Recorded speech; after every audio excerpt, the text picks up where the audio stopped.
जे अमरूद खाती काहे रउआ रूठ जाने।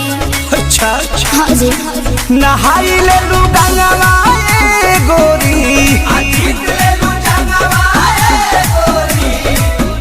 हो खेललू हो खेला केकरा संघवा ले टवलू लहंगवा ए गोरी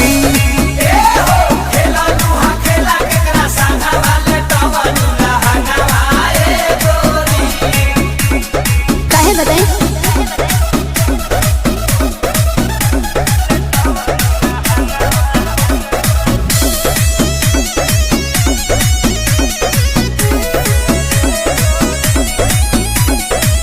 बोलो ना वही से तू कहेला काहे चलिला रहे तो लागे लड़ाहे का विचार बा बोलो।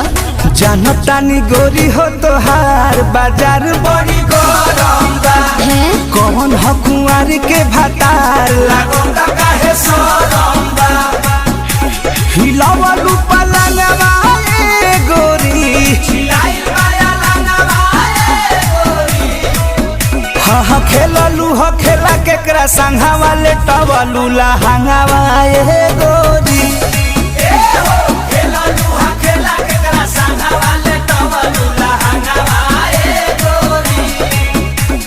नहीं बताइए।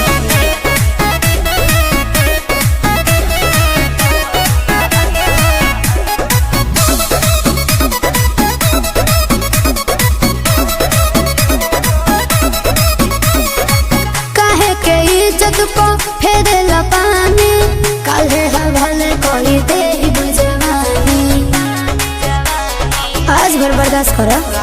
लागेला पियास ये जान कहेलू कुआ खो दे के आंसू फिरी आंसू के बाद पियई हो परमो दे के ना करी हम तू रंगवा है गोरी नहीं तो होई रंगवा है गोरी हा खेललू हो खेला केकरा संघवा ले टवलू लहंगवा है गोरी